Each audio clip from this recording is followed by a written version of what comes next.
Sala parecía hacerse más denso mi nombre. Mi verdadero nombre había sido pronunciado en voz alta por primera vez en años. Raney entrecerró sus ojos, captando el cambio. Así que, ¿alguna vez nos vas a decir la verdad o vas a seguir deambulando? Haciendo vaya usted a saber que empujó una judía verde por su plato porque todo este misterio, ya cansa. Bryce se rió sin alegría. No es misterio en esa ausencia, si nadie sabe lo que haces quizá es. ¿Por qué no haces nada? Aún así no respondí. Observé a Víctor, el hombre del reloj, que hablaba en voz baja con otro invitado, uno con gafas espejadas y postura rígida. No eran amigos. Eran operativos. Bryce se recostó y soltó el siguiente golpe como si fuera una observación ligera. Francamente, no creo que nadie aquí notara que te fuiste, y fue entonces cuando Oscar dejó caer la bandeja. Los cubiertos chocaron contra el suelo. Como símbolo se inclinó otra vez, pero esta vez no susurró. Su voz fue clara lo bastante para cortar la conversación. Lo siento, señora, dijo, no fui formado para servir a un agente federal infiltrado en un entorno público. La sala quedó quieta. Raney dejó caer su copa de vino. Martin se echó hacia atrás en la silla con un chirrido. Lucille abrió la boca, pero no salió ningún sonido. Bryce miró a Oscar como si le hubiera brotado una segunda cabeza. Me levanté, despacio, dejando la servilleta junto al plato. No tenía pensado decir nada esta noche, dije manteniendo la voz serena, pero ya que un aprendiz lo ha revelado, aclararé que ya no estoy activa, pero fui agente federal. Participé en múltiples operaciones internacionales durante la última década. Mientras todos asumían que yo vagaba, estuve destacada en Europa del Este, luego Oriente Medio, norte de África. He estado trabajando, no deambulando. El silencio era más espeso que la niebla. Bryce intentó una sonrisa que no cuajó. Vamos, eso es una broma, ¿verdad? ¿Como un sketch de impro? Miré a Oscar. Se enderezó y dijo en voz alta para toda la mesa: sí, señora, no estaba actuando. No mentía yo tampoco. El silencio tiene un peso denso, asfixiante, más violento que cualquier palabra. Ese era el tipo de silencio que flotaba ahora sobre el comedor. Los tenedores quedaron suspendidos a medio aire. Las copas temblaron en los dedos de algunos de los más dulces palabras de cortesía murmuradas entre dientes, excusas improvisadas, y sus zapatos deslizándose por el suelo, apenas rozando las baldosas, mientras se escapaban de aquello que no comprendían o no querían enfrentar. Rebeca, la que siempre tenía una opinión escéptica, me observaba parpadeando, como si intentara atravesar mi piel para encontrar algo más real. ¿De verdad estás con la inteligencia militar? No suspiré, no parpadeé. Solo lo solté con calma. Era la teniente Ferrer asignada al equipo operativo de la iniciativa Talavera. La mayoría de mis misiones no constaban ni constarán jamás en ningún informe. Las palabras cayeron pesadas, aunque las pronuncié con suavidad. Pude ver cómo intentaban recomponer una imagen de mí que les resultara aceptable, algo que pudieran tolerar, pero verdades como esa no encajan en los relatos amables de una cena familiar. Lo destrozan todo. Lo que no les conté, lo que jamás quise confesar, era que esta identidad no era un orgullo, sino una cicatriz marcada a lo largo de años que ya no podía recuperar. Supliqué que me relevaran tras la muerte de Álvaro Ibáñez en Teherán. Habíamos trabajado juntos demasiado tiempo, confiábamos el uno en el otro sin reservas. Cuando el hotel voló por los Ceris, yo estaba a 6 metros. Él no. Después de eso presenté solicitud tras solicitud de traslado, luego de baja médica. Pero lo único que recibí fue una nota fría. Tu nivel de autorización impide tu desvinculación por ahora. Dejé de ser persona para convertirme en un activo que no podían permitirse perder. Sabía demasiado. Me volví mi propia cárcel. En la sala, Lucía al fin habló. Su voz era suave, casi maternal. Pero le faltaba el peso que hacía falta. ¿Entonces estás bien? ¿Ahora estás a salvo? ¿A salvo? Esa palabra me sonó ajena en la boca. Martín intervino ajustándose la corbata como si eso le diera margen para pensar. Si lo hubiéramos sabido antes, podríamos haber dicho algo, presentarte como es debido, como si yo fuera un currículum. No una hija. No les respondí directamente. No hacía falta. En mi mente, un pensamiento giraba con amargura. No ven lo que he perdido, solo lo que ahora pueden usar. Entonces sentí un leve tirón en el brazo. Alba, con los ojos brillantes y una mirada demasiado aguda para su edad, se inclinó hacia mí. ¿Eres como las espías de las pelis? Sonreí apenas. Solía ser ese tipo de persona que actúa desde las sombras, que protege sin que nadie sepa que estuvo allí. Me miró fijamente, ese tipo de mirada que dura más de lo que debería, y luego susurró: vi a alguien hacerte fotos antes, al principio.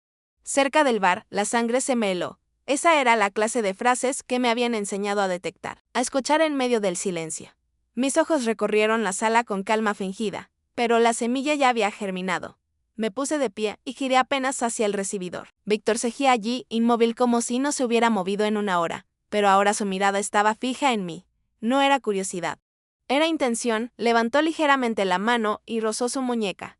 Bajo el puño de su camisa brillaba una tenue luz roja, un reloj inteligente, o al menos uno que lo parecía. Ya había visto ese gesto antes, en Bucarest, en un callejón empapado, tras el muro de la embajada. Era una señal, el refuerzo estaba en posición. Víctor no era un inversor despistado de los círculos de golf de mi tío. No estaba allí por casualidad. Era un espectro de una operación que creí enterrada hacía años. Y ahora me observaba, desde el otro lado de una sala llena de velas, champán y las frágiles ilusiones de una familia. No vino solo. La fiesta no terminó, se resquebrajó. Nadie lo anunció, pero uno por uno los invitados desaparecieron como fantasmas deslizándose entre las grietas de las paredes. La música había cesado hacía una hora. Y lo único que quedaba era el tintineo de la cubertería, el rumor apagado, de la decepción y una tensión hueca flotando en el aire. Nadie me miraba a los ojos, ni siquiera Lucía, quien finalmente rompió el silencio con una voz tan tenue que casi se perdía en el eco. Deberías habérnoslo contado, dijo mientras jugaba con el borde de su copa de vino. Guardé algo, una carta tuya. Nunca se la di a nadie. Martín carraspeó, más por remordimiento que por desconcierto. No lo sabía. No tenía ni idea. De nada, en su tono no había disculpas. Solo la resignación de alguien demasiado acostumbrado a ignorar la verdad. Más tarde, Rebeca me encontró en el pasillo, sin palabras, me hizo una seña para que la siguiera. Me llevó a una habitación lateral, silenciosa y oscura. Y me entregó un sobre arrugado, amarillento por el tiempo, con los bordes gastados y el cierre usado de tanto abrirlo y volverlo a sellar, luego escondido como algo demasiado doloroso para enfrentar. Lo encontró entre las tarjetas de Navidad, dijo que no era el momento adecuado para mostrarlo. Lo vi por primera vez, la semana pasada, murmuró Rebeca. Lo abrí despacio. Mi letra temblorosa.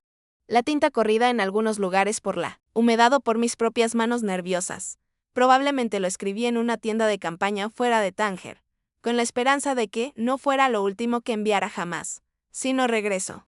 Que sepas que te quiero. No dejes que mi silencio te duela más de lo necesario.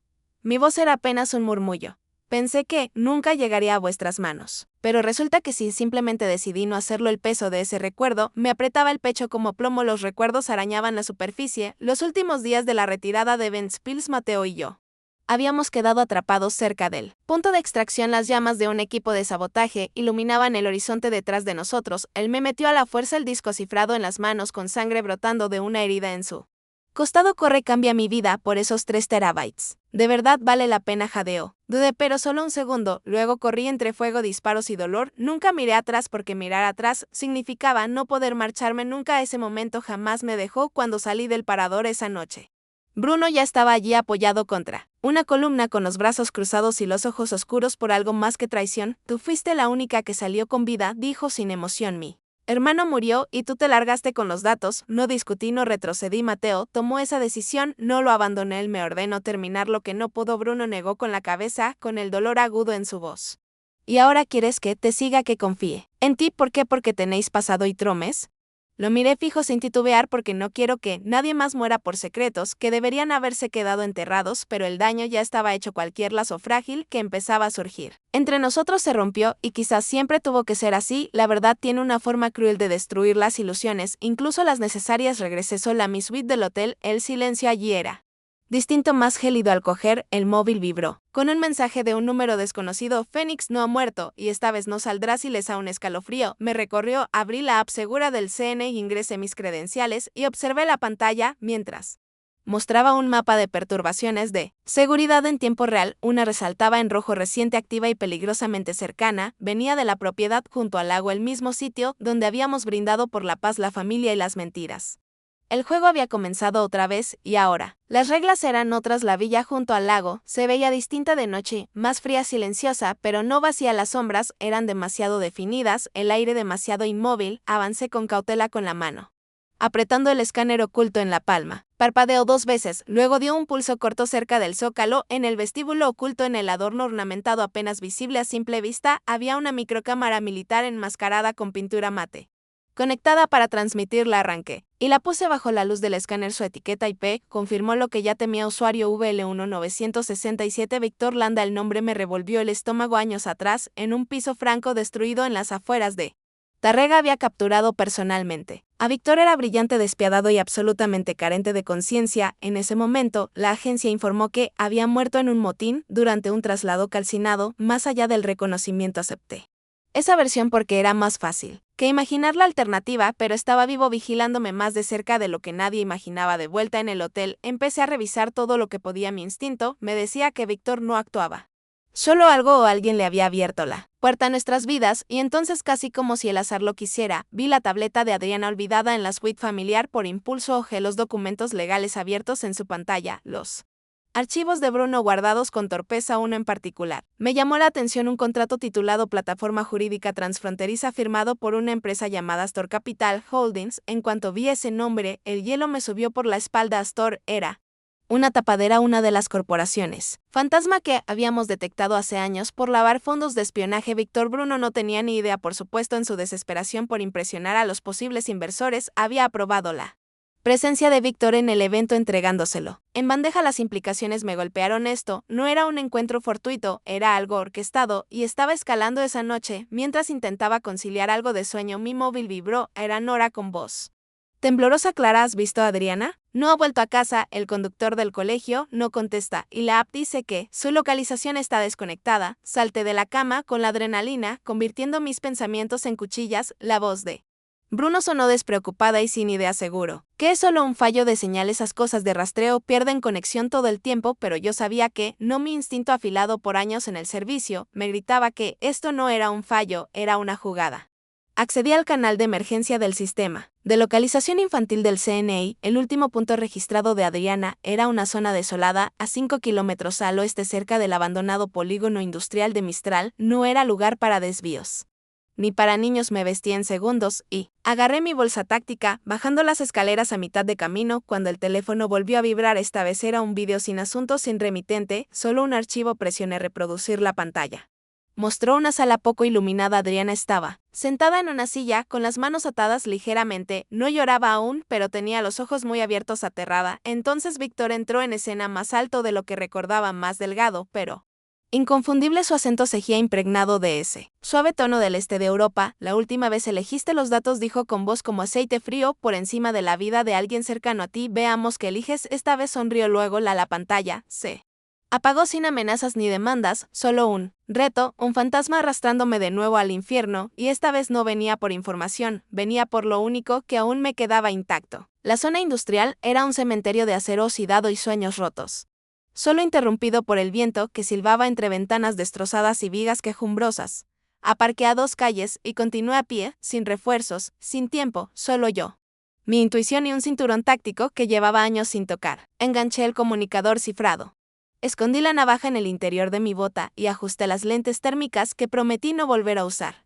Las coordenadas me guiaron a una antigua nave industrial en las afueras. Por fuera, el edificio se doblaba por el abandono, pero por dentro alguien lo había acondicionado con un cuidado enfermizo, nacido de la obsesión. Me detuve en la entrada destrozada, pintado con aerosol rojo chillón sobre el cemento agrietado. Un fénix emergía de las llamas con las alas extendidas, la marca de Víctor, no solo una firma, una advertencia. Cada paso hacia el interior era como retroceder en el tiempo. Lo había reconstruido, la sala de interrogatorios de Bilbao.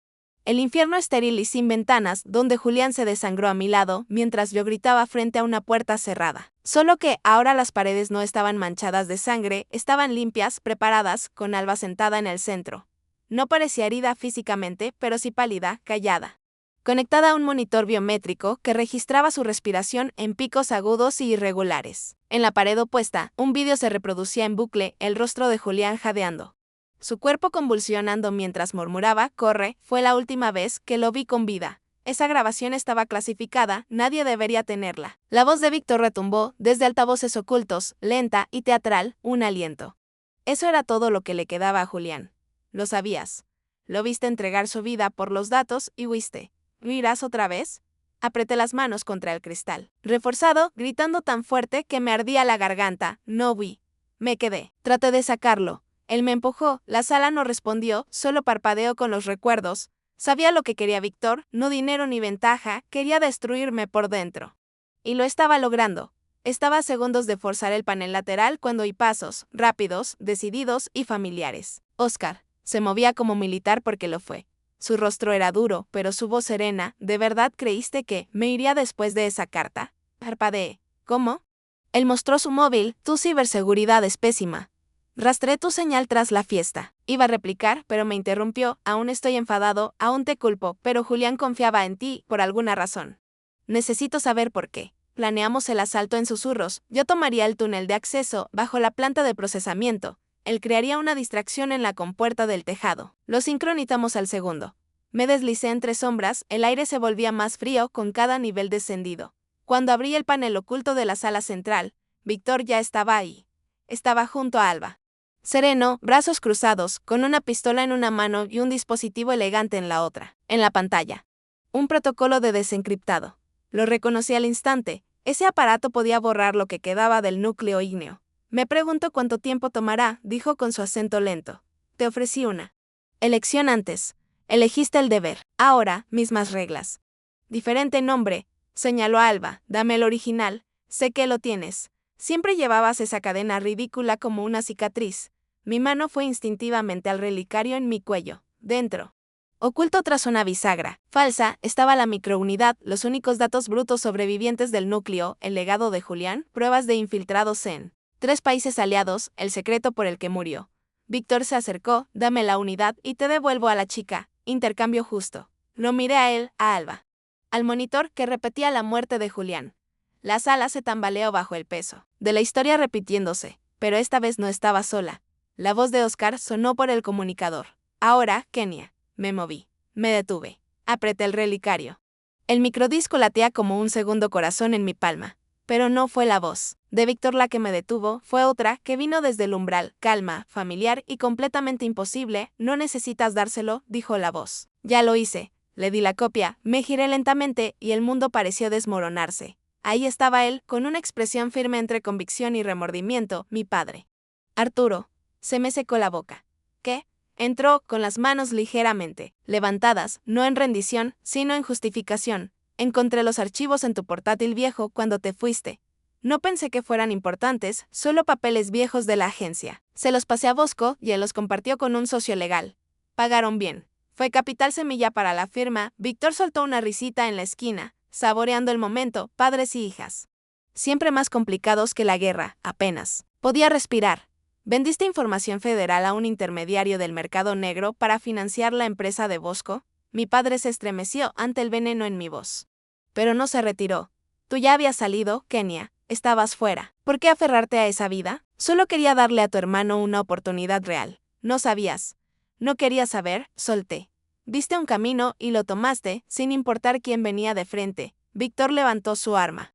El momento dramático se disolvió, en pura tensión. Pero justo cuando dio un paso adelante, un estruendo se escuchó arriba, seguido de una ráfaga de disparos. Oscar cayó desde la trampilla del techo como un agente de otro tiempo, avanzando directo hacia Víctor. El disparo retumbó antes de que pudiera gritar. Oscar giró en plena carrera y se desplomó, la sangre brotando de su hombro. No, grité, lanzándome. Víctor giró el arma hacia mí, pero no dudé. Lancé la cuchilla escondida en mi bota. El movimiento fue limpio y certero, se clavó en su muñeca con un golpe seco, cortando profundo. La Glock cayó al suelo. Corrí hacia adelante, agarré el brazo de Abril y la arrastré hacia la salida. Oscar, grité. Se incorporó tambaleante, una mano presionando la herida, la otra extendida hacia mí. Pasé su brazo sano por mis hombros, y lo saqué a ambos por el pasillo. No paramos hasta que respiramos aire libre.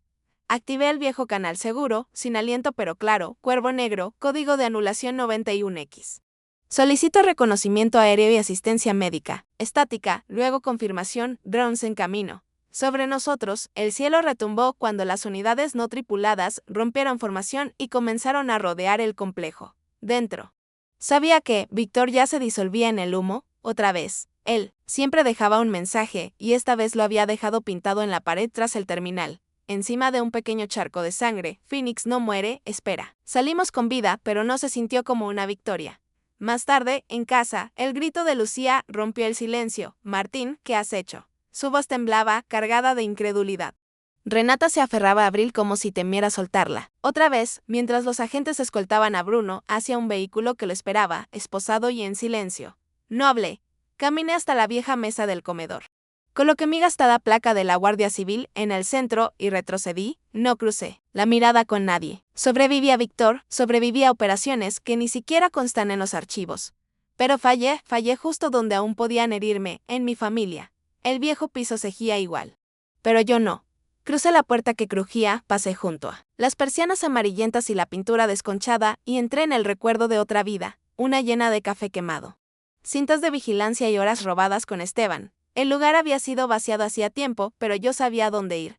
Bajo la tabla suelta del armario del pasillo, desenterré el maletín de acero, con cerradura codificada, aún frío al tacto. Dentro estaba todo lo que creían que había enterrado con mi placa, un mapa térmico de la red global de Víctor, registros codificados de la Operación Odessa y, en el fondo, el protocolo Espectro, una clave de acceso de último recurso, reservada para agentes alfarretirados con honores o, en mi caso, exiliado y silenciado. Me senté con el maletín abierto sobre las piernas y, por primera vez en años, me permití recordar aquella última audiencia. Salvé a 3 niños de ser ejecutados ante las cámaras en Yemen.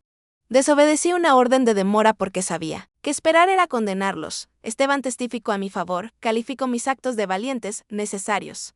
Y 2 semanas después, él estaba muerto.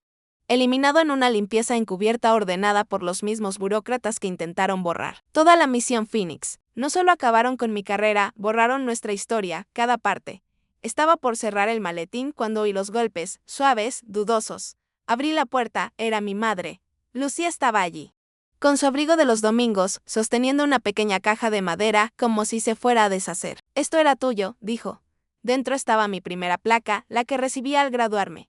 No la había visto en más de una década. No lo entendía, susurró. Pero no quiero perder a nadie más de esta familia.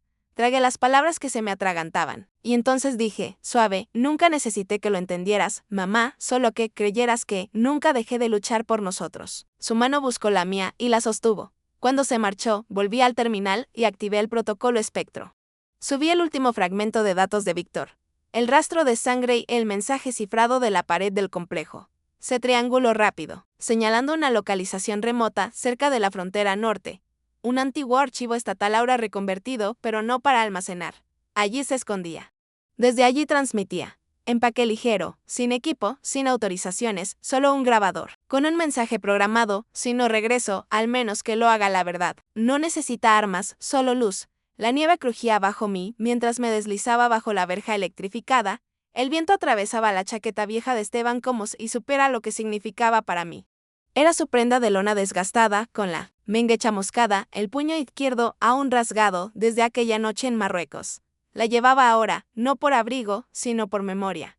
El almacén se alzaba como un espectro en la frontera norte, sin cámaras exteriores, sin señales de vida, pero vibraba, pulsos sutiles en la vieja frecuencia Phoenix. Él quería ser encontrado, lo sabía.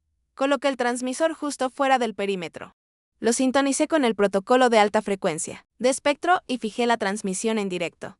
Si no puedo derribarlo en un tribunal, lo haré con la verdad. Esta vez, mi voz no tembló. Víctor estaba dentro del pabellón principal, iluminado por una única bombilla colgante que oscilaba en el aire frío. No se sobresaltó.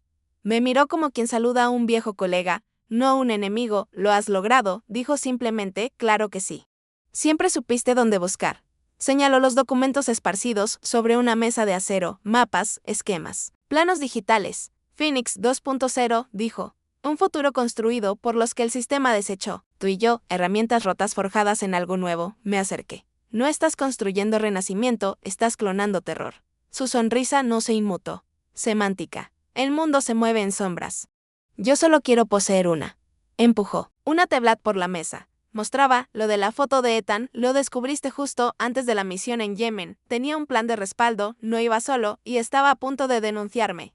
Sémelo el estómago. Lo mataste, dije. Él titubeó. Víctor comentó que al menos aclaraba todo, creía que la lealtad bastaría para sobrevivir. Estaba equivocado. Pero lo que él ignoraba, lo que jamás sospechó, era que mi transmisor seguía activo, retransmitiendo CADAS y lava por satélite seguro directo a las redacciones, agencias y pantallas de cafés.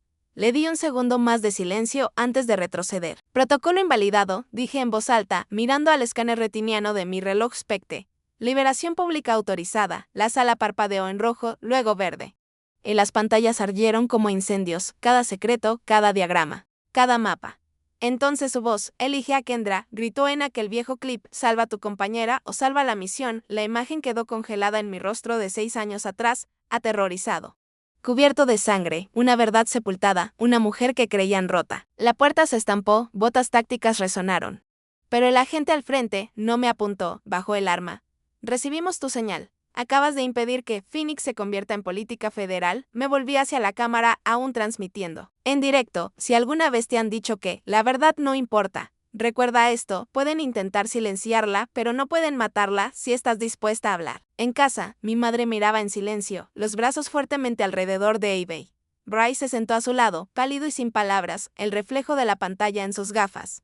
Martin, por una vez, no tuvo nada que decir. En la pantalla, me vi como un fantasma. Habían sepultado a Kendra, susurró mi madre, con la mano temblorosa sobre el pecho. ¿Eres tú de verdad? No entré en esa audiencia para buscar justicia, ya no. Ese sueño se había plegado. Magullado, enterrado en la nieve hace 6 años. Vine para contar la verdad. El Comité Estatal de Ética me recibió no como agente federal sino como superviviente. No me presentaron con rango ni placa. Solo una frase sencilla atrás de mí, testigo de Phoenix. Me planté ante ellos con un traje azul marino que no me quedaba del todo, prestado de una vida anterior, y hablé no de gloria ni de venganza, sino del precio del silencio. Lo más difícil, dije, es creer en ti cuando el mundo te llama inestable, emocional, no apta. Pero si permites que ellos te nombren, te nombrarán en silencio. El público no aplaudió. Escuchó. Eso fue todo lo que necesitaba. En la primera fila, Amy sostenía girasoles, los favoritos de Ethan. Lucille, mi madre, se levantó a media sesión y posó su mano sobre la mía. No me inmuté, la dejé estar detrás de ella. Martin sostuvo un álbum de fotos antiguo. Cuando nuestras miradas se cruzaron, abrió en la primera página, yo en uniforme de graduación del FBI, sonriendo como quien aún no sabía de traiciones. No hubo disculpa entre nosotros. Pero en ese gesto vi algo más honesto que las palabras. Tras el panel, una mujer se acercó, traje impecable, ojos suaves, me ofreció una tarjeta, colaboración privada con el Departamento de Derechos Humanos. Dijo, necesitamos a alguien que conozca el precio de los secretos, no para espiar, sino para proteger la verdad. Sonreí débilmente, con la tarjeta entre los dedos. No buscó una misión. Dije, busco significado. Ella asintió, eso es lo que ofrecemos. Me dejó con una pregunta que aún no tenía que responder. Aquella noche. Me senté sola ante la chimenea en mi pequeño piso. Mismo lugar, mujer distinta. Saqué la vieja placa de su caja de madera. Había perdido brillo, bordes rayados, la inscripción apenas legible, servir con honor. Cerré la caja y la cerré con llave, no para olvidar, sino para dejarla donde pertenecía, en el pasado. Afuera, el amanecer rompió entre las nubes, pintando el suelo de madera. Me puse junto a la ventana, el aliento empañó el vidrio. El mundo había cambiado, yo también. Toqué el colgante en mi cuello, el mismo que guardó la llave de Phoenix durante 6 años. Susurré, no para el mundo, no para los fantasmas, sino para mí misma, no soy la gente que sepultaron. Soy la historia que no pudieron matar. Al final, algunas verdades no necesitan ser gritadas, solo necesitan ser atestiguadas. Los caminos más duros a menudo nos devuelven a nosotras mismas, no como nos dijeron que debíamos ser, sino como realmente somos. A veces, la mayor redención no está en probar que otros estaban equivocados, sino en elegir vivir plenamente. De todos modos, si esta historia te conmovió, me encantaría leer tus pensamientos abajo. Y si aún no lo has hecho, considera suscribirte, tu apoyo significa más de lo que crees.